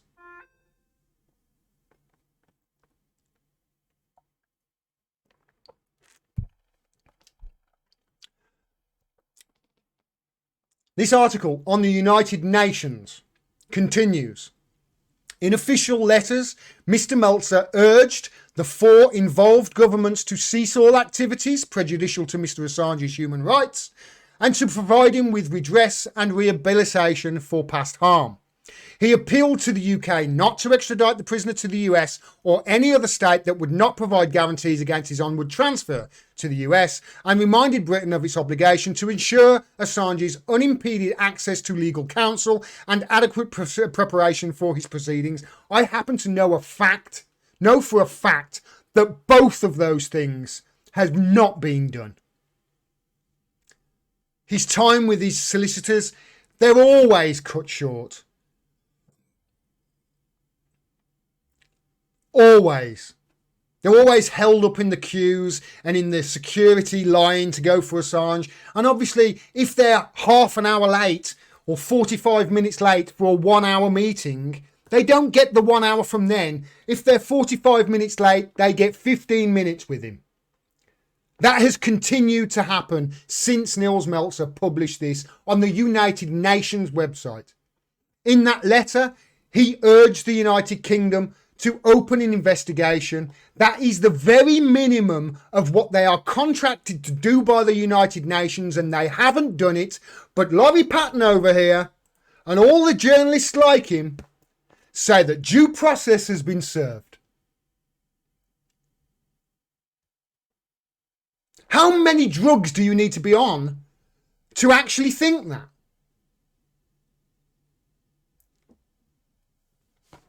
Again, no, don't attack. I'm sorry. I don't mean to be disparaging.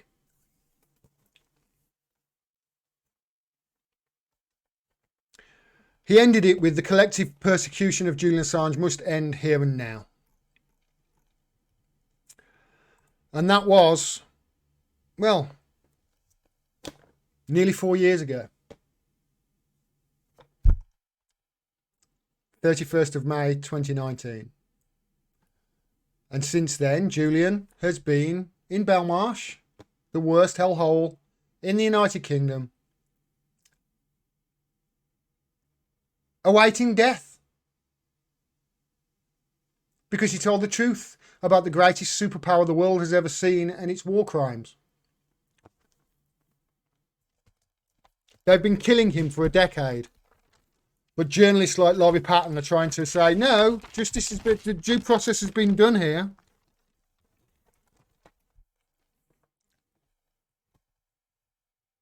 It's interesting, by the way. Laurie Patton keeps going back to the collateral murder video and saying, keeps going back to it. The US didn't open a investigation into Assange. They didn't go after him until the Afghan and Iraq war logs were released. It was sometime before that the collateral murder video was released. It wasn't until the Afghan war logs were released that they went after him. Obama opened the investigation. It was Obama that did it. No president in the history. In fact, Obama has gone after more journalists using the Espionage Act than every single president before him did combined. That's how much Saint Obama loves the free press. He uses the Espionage Act, an act that was written into law over a century ago to prosecute conscientious objectors to World War One. It's crazy, isn't it? They convoluted a way to go after a journalist using a century-old piece of paper that was meant to prosecute and go after conscientious objectors in World War One. Just the same as when the Patriot Act was written and they asked George Bush, well, how did you get away with this? And he said, well, because the lawyers said we could. This is lawfare. Lawfare. Using the law to torture. Manipulating the law to torture somebody. That, in this country, is a massive crime that nobody seems to want to give a shit about. People need to go to prison in this country for what has happened to Assange. He's not received due process. Not even close.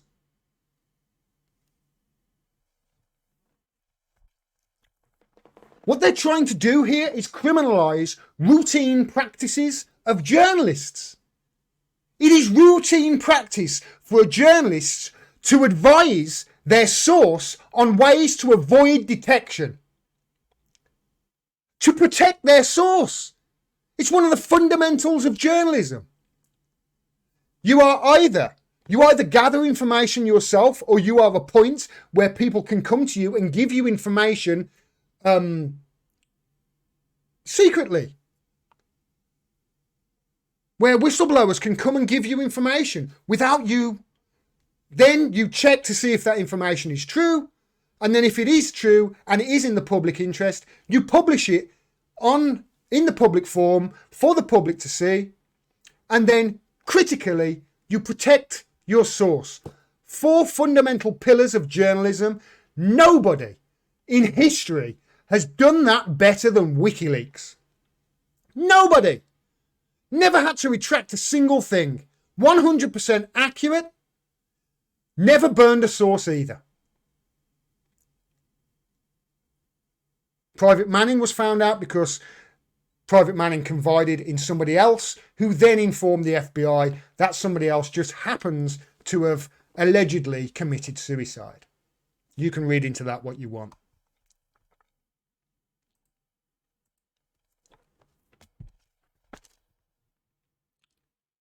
Remember, Donald Trump offered Julian Assange a pardon if he burned his source with regards to who provided WikiLeaks the documents that prove that the Democrats were rigging their own election. Wouldn't do it, so Trump went after him. How can you say this is not a political case when you've got presidents offering pardons for other stuff?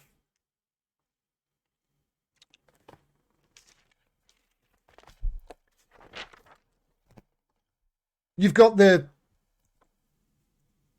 ex-analysts and the current spooks who all came out and confirmed that the United States were drawing up plans to kidnap and kill Julian in the centre of London. When confronted about it, all Mike Pompeo said was, oh, well, the people who confided in the journalist, they should be in prison. Wants to go after the people who told the journalist that.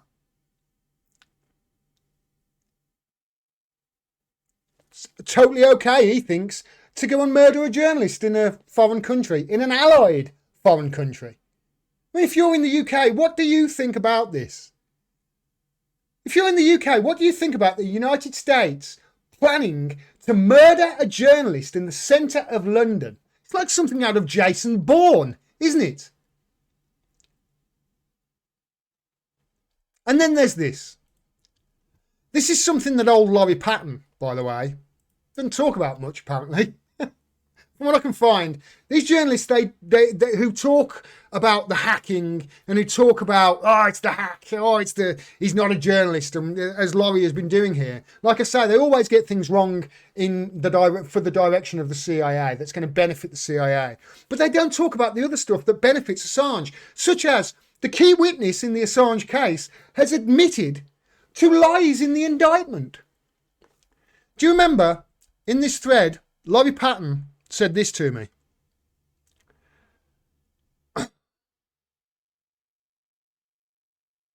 He also said this, by the way.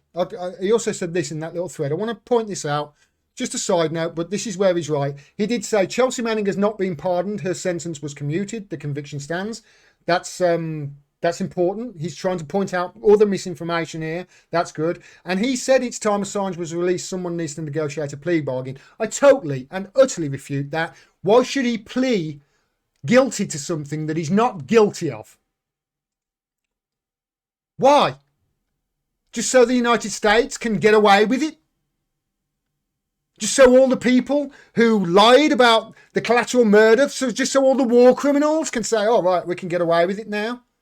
Because it was the publisher that did the wrong thing. Look, he pled guilty to it.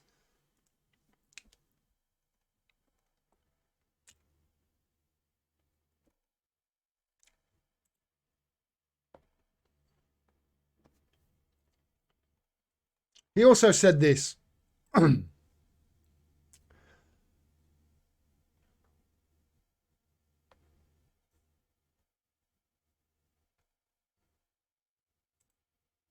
No.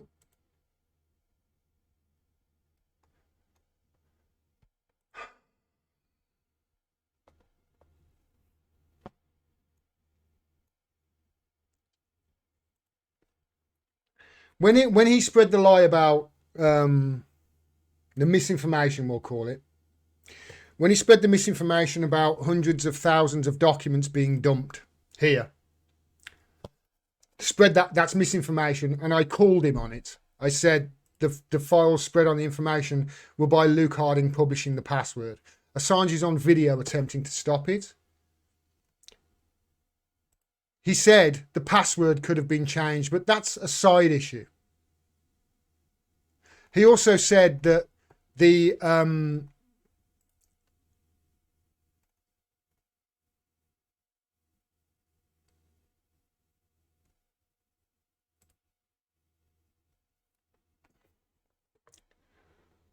where is it?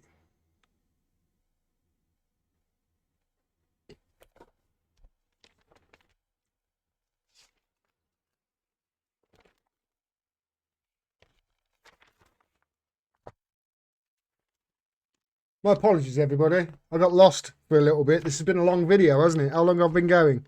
I'm 48 minutes already. You see? This is why I couldn't do it in 10 minutes. You know? But he also basically intimated, I can't find it now, find where it is, that it wasn't just the hack, it was the conspiracy to hack as well that he's been charged with. Here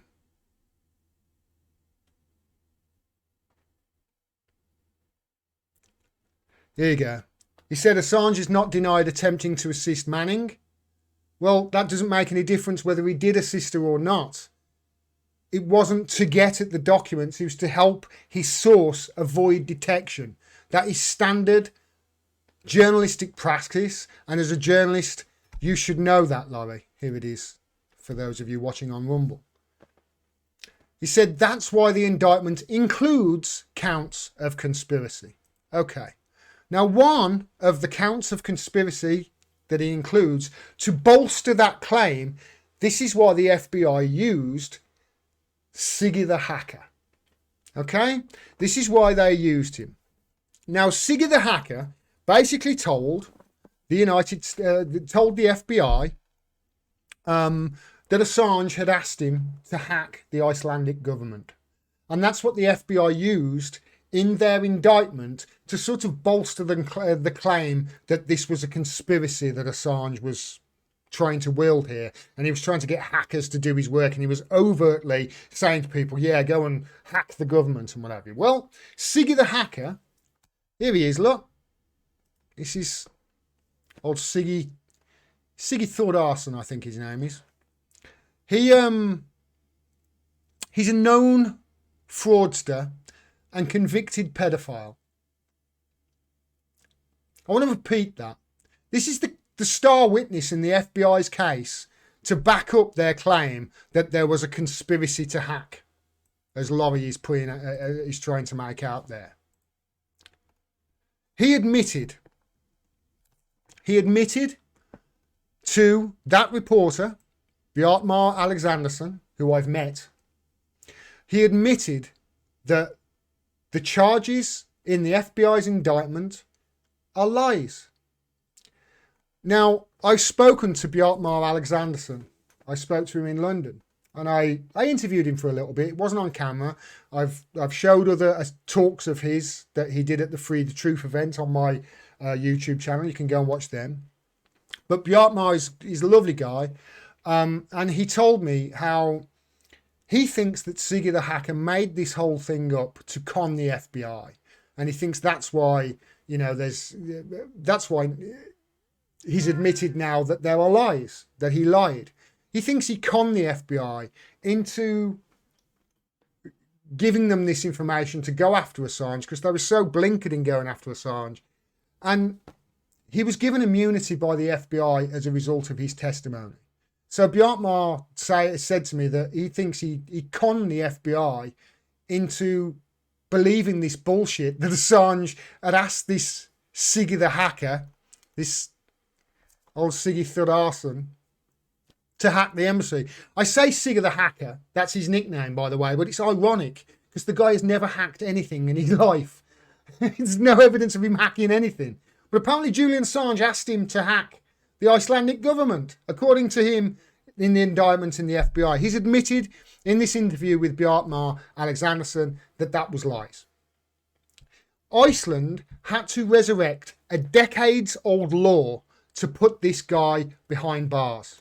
This convicted fraudster and pedophile who is the FBI's star witness to prove that there was a conspiracy to hack.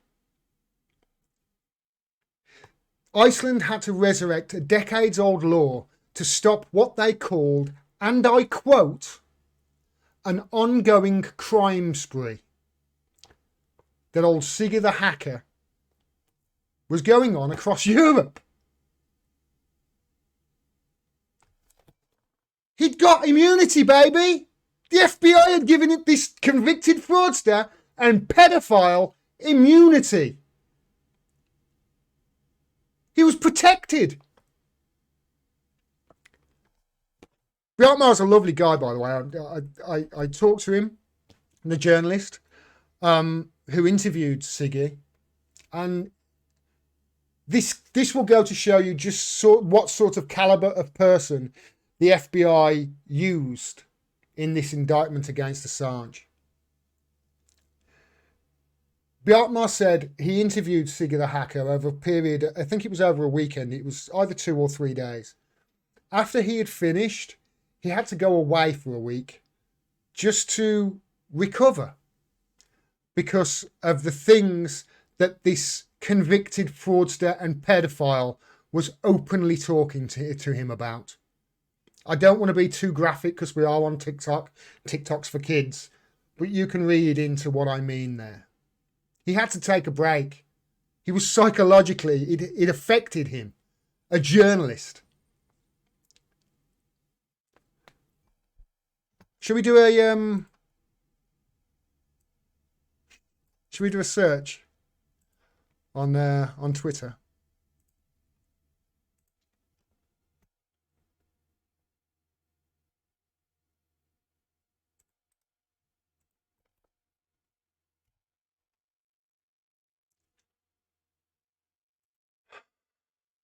Let's do a little search.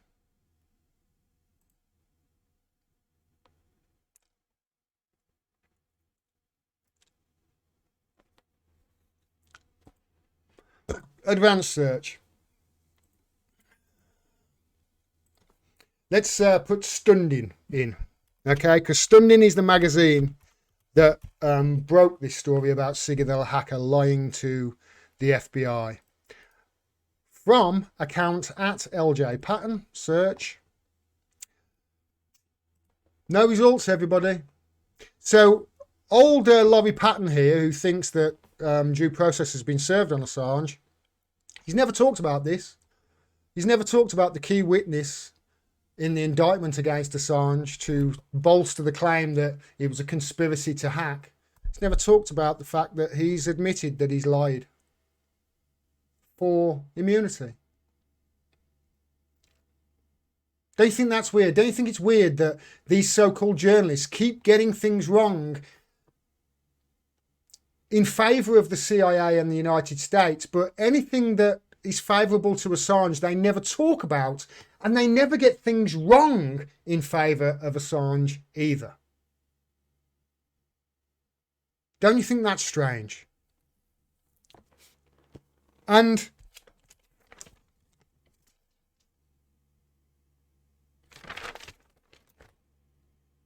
just making sure that I talked about everything as a Sigurd hacker. It's the precedent that this sets that is most worrying. Because if the United States can reach in to a democratic country or any country and pluck out a journalist that told the truth about their war crimes, and they can criminalise journalism in this way, what's to stop Russia or China doing it in the future? The precedent this sets, it's chilling. This would be the end of national security reporting. This would be the end of journalism as we know it in the West. This would be the end of democracy. If you don't have a viable fourth estate, a journalistic call, that's what the fourth estate is, the press. If you don't have a robust fourth estate holding power to account, you don't have democracy. You have an oligarchy. You have plutocracy. You have a system where the rich dictate, the rich and powerful dictate what the truth is. The rich and powerful dictate what the law is. The rich and powerful dictate who are the criminals and who are the innocent. And if you are happy with them going after a journalist like this, and for people who are like Laurie, who have said in the past, he's not a journalist. Well, what is a journalist then? Because legally, journalists aren't protected. Journalistic activity is protected. It's not journalists that are protected here. It's journalistic activity. So if you want, if you're one of these people like Laurie, no doubt, you need to pass a journalism thing then. Well, congratulations, mate. Shall I tell you who has official journalists, who likes their journalists to be official and rubber stamped? China and Russia and dictatorships.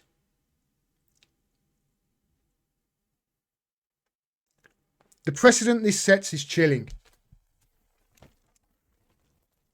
And lastly, and this is why I wanted to talk about misinformation, and I'm sorry I've gone on for so long. No, I'm not sorry. Sorry, not sorry. It had to be long listed for me to get all the information out. And I've missed a ton. I know I have. I know I've missed a ton. If anybody can think of any information that I've missed, please put it underneath. I'll read the comments and I'll remember it next time. But if people knew about this, they would be absolutely outraged about it. And I know this because I have, unlike Mr. Patton, I have been to protests in London, and I have talked to members of the public about this who are misinformed about it. And when they know the truth, as I explain it to them, they are absolutely horrified. And that's why this campaign of misinformation and lies, I believe, began against Assange. It's to stop people from knowing the truth. Because if people knew the truth about what they're doing to this journalist and why, there'd be torches and pitchforks in the streets. And it is people like Laurie Patton who are spreading misinformation and lies on the internet. Legacy blue checks, this is. Important people who are followed by the President of Australia on Twitter. It is because of their misinformation and lies over the last 10 or 12 years that Julian is still in prison. Because if people knew they'd be demanding his release, I know, I've spoken to them. And this, what Laurie has been doing here in the tweets that I've shown, and I could have shown you much more. Laurie, I went easy on you here, mate. I really did. There's a lot more that I saw. A lot more. But this is how a campaign of hate was orchestrated against Julian by getting people like you, Laurie, to spread misinformation and lies about him. Okay? Whether you're doing it knowingly or not, it needs to stop. Everything to my knowledge that I have said today is 100% true. If anybody, when this video is dropped, can think of a word I've said out of line, please let me know in the comments, and if it's accurate and I've said something wrong, I will do another video correcting my mistake. That's my pledge to you. And my pledge to Laurie is this. If you do a 10-minute video, as you said, what you needed to say would only take 10 minutes, I'll happily publish it as your right of reply. Okay? But I do hope that you'll have the guts to stand up and apologise for any mistakes that you have made in the past and any misinformation that you have said, just as I just said that I would do. I hope that you will extend the same courtesy to your readers and the general public. And lastly, on this video, I want to talk about this, because this will go some way to explaining to you and to demonstrating just how much of a bunch of fucking lying bastards the United States government are and CIA. I give you the State Department of the United States. This is Ned Price. This is the biggest brown-nosed suck-up person you can possibly imagine. It's why he's head of the State Department. Just listen to what these bullshitting bastards I'd like to thank all of you, the members of our press corps.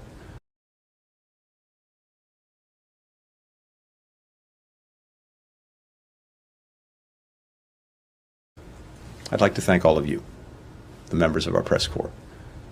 The work that you do is indispensable to our democracy. And while it's not always easy answering your questions, the accurate information that you provide is a public good. It's as basic and as simple as that. It helps our citizens understand the forces that are shaping their lives. It empowers them to engage meaningfully in their communities, their country, the world. It's one of the reasons that we fight so hard for a free and independent media around the globe. And it's why I'm deeply grateful to you for the work that you do.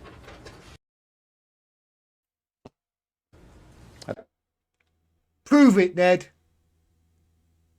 Prove it, America. Prove it, Biden. Drop the charges.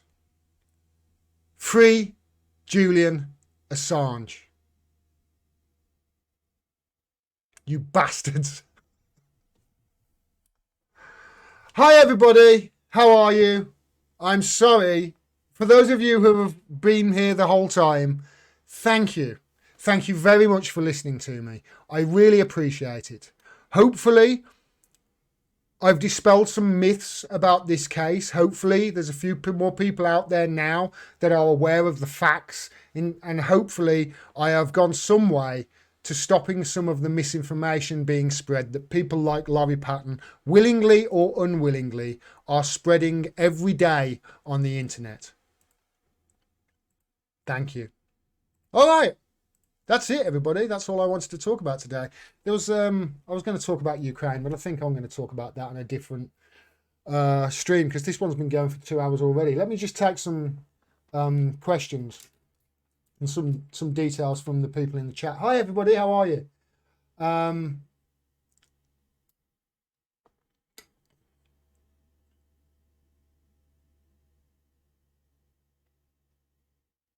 No one, somebody with a Chinese writing is there. I'm sorry, I don't know what that says. I don't speak Mandarin, but no one believes these statements anymore. Well, the rest of the world anyway. This is a really good point. You heard Ned Price talking about this. You know, a China official said that, made a statement just, I think, 2 weeks ago that I saw outwardly on Twitter saying, you know, this is ridiculous. You're saying one thing and you're doing another. Which is it? What's the point in having this dialogue with us if you're just going to lie and do something else as soon as your back is turned on us? Why should we bother trying to engage you in diplomacy when all you're doing is just lying? Your word means nothing anymore, America. Nothing. And it really doesn't. Your word means nothing, America. The same in the UK. Our word means jack shit now on the world stage whatsoever. I mean, seriously, if you were a president of a South American country or an African country, would you deal with the United States? Would you deal with the United Kingdom? Would you take the United States or the United Kingdom at their word? Of course not. You'd be nuts. The only thing the United States wants is the resources under your feet, pal. That's all it wants, and to profit from them with their corporations and loans from the IMF. And they'll lie and cheat and steal to get at them.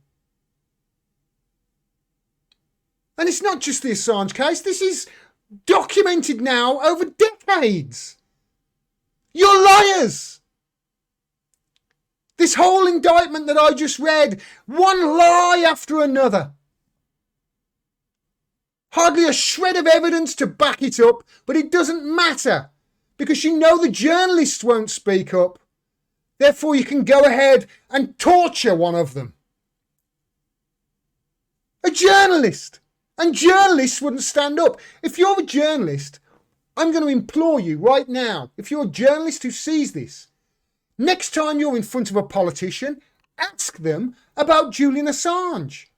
Ask them, are you actually going to do anything to free Julian Assange or bring this case to a head? What are you going to do? Are you just waiting for him to die in prison before you ask the questions? Is that the case? Journalists, Monbiot and Owen Jones and the like. It's not just them. It's just they're the people who are most disappointed in. The Guardian journalists. The people who are most meant to be on the left. It's insane. Trying to convince the public that the current Labour Party is socialist. Are you kidding me? We've got two parties in the UK. Two. We've got a pro-war, pro-corporate, right-wing, anti-worker, anti-union, pro-Netanyahu, pro-war crimes in America party. And we've got the Conservatives. And if your journalist isn't pointing this out, then your journalist is a lying bastard and not worth actually listening to.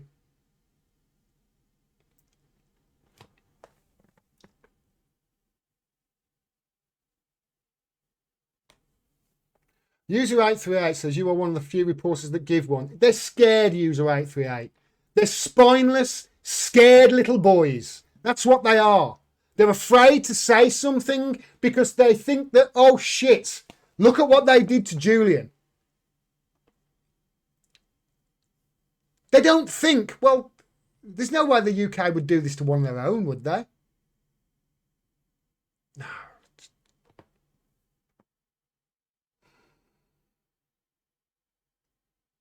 What was the pretext used to charge Julian? The Sweden thing. That was the pretext. That was why you went in the embassy in the first place, because he knew that they were concocting this thing over in Sweden to extradite him to Sweden, because Sweden's extradition laws are not as stringent as ours. Remember, the UK law states that we cannot extradite a political prisoner. This hasn't even come up in court. But old Laurie Patton and journalists like him think that he's had due process. We haven't even gotten to all of the war crimes that he exposed yet. In all of the court proceedings at the magistrates and at the Royal Courts of Justice and all the court proceedings at his original hearing, nobody talked about, we haven't talked about the war crimes that he exposed yet. None of them. But due process has been served, right? Are you mad?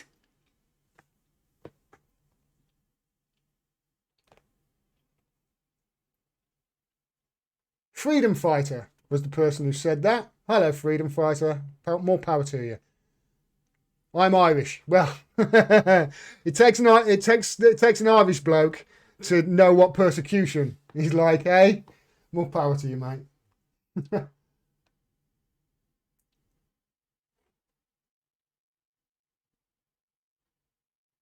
No, I mean the USA after Sweden. The original indictment, that was from Moxo. But the original indictment was the hacking charge, the password hack. That's why in the first proceeding, Assange is on record as saying, I didn't crack no password, because that's the original indictment. And then I wrote to him in prison. He wrote back to me. And then I think it was like a week later after that happened. It was sometime, probably a couple of months after he was kidnapped and thrown in Belmarsh, that the superseding charges from the superseding indictment came in. And that's when I went public with the letter. And that's just totally, it's just a coinkydink that the exact time I went public with that letter was the time when I didn't add another subscriber on YouTube. I was getting 3,000 extra subscribers a month on YouTube. I went public with the letter. Haven't added a single one since. Done twice as many videos as I had done back then. That'll give you some idea as to why the journalists in this country are so spineless. Because, you know, people working at The Guardian know if they talked about this and if they were allowed about it, especially if they were allowed on Twitter or something, their jobs would go. They'd be fired, they'd be pushed out. All of a sudden, they'd be, you know, reporting on climate change from the Antarctic. Or fired. They're spineless. And they're the people on the TV. They're not reporters now on the TV. They're not. If the people on your TV and in The Guardian and, you know, The Mirror, and if they were honest with you, they were, especially with regards to the Assange case or the vaccines or anything really, they would look at you in the eye and go, yeah, we haven't got a fucking clue what's going on. I'm really sorry. We haven't got a clue, but we're given these words to read out, so we read them. That's honestly what goes on. They're not reporters, they're repeaters. They're stenographers for power. They're public relations to the elite. Laurie Patton, I don't know you, pal. You have got right of reply to this. I apologise if I have said anything verbally offensive to you. I apologise, totally. But that's what you are, seemingly to me, mate. Public relations for the CIA. You're just repeating all the misinformation that they want you to repeat. Everything you get wrong favours the CIA. None of it favours Assange. Yet you stand there and go, yeah, I support him. I'm for his freedom. Reporters have been doing that for 12 years. It's not going to cut it anymore, mate. You're lying. And you're either lying on purpose or you haven't been and you've been spreading misinformation and shit at your job. And if you carry on spreading the information after seeing this video, then you're definitely lying on purpose. And I'm going to start asking where you get funding from. Because you can't be doing this for no money, surely. You've either got to be a willing participant in this or a useful idiot. It's one of the two. Pick it. All right.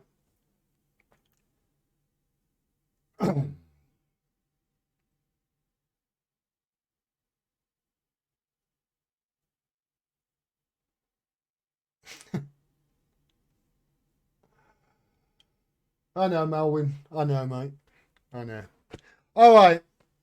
Thank you very much to everybody who's watched this stream. To anybody who is in the chat right now and caught bits of this, it will be on Rumble and it will be on my, I will probably drop it tomorrow on my YouTube channel as well as a video. So you will be able to see it. Go to my website, subscribe to my mailing list. When I drop the videos, I'll send you a link and you can watch them. I don't beg you for money if you signed up to my mailing list. My name's not Cenk Uygur. Okay? I'm not going to send you messages every day going, quick, send us £5 so we can fight the Tories from my iPhone. Yeah, I'm just going to send you information and I'm just going to send you links of when I go live. That's all. All right. Thank you very much for anybody, for all of you that's listened to me. Free Julian Assange. This really is the fight of our lifetimes and the fight of our generation. Okay, it's your children who are going to bear the brunt of this if he is extradited. It's your children. I've been saying that the truth is lost if he's gone. Because it really is. The precedent this sets. There will be no more journalism in the West. There will be no more fourth estate. There will be no more democracy. That's how big it is. And that's why they're lying about it so consistently and have been for 10, 12 years. And that's why this campaign of hate has been constructed. Thanks very much, everybody. Free Julian Assange.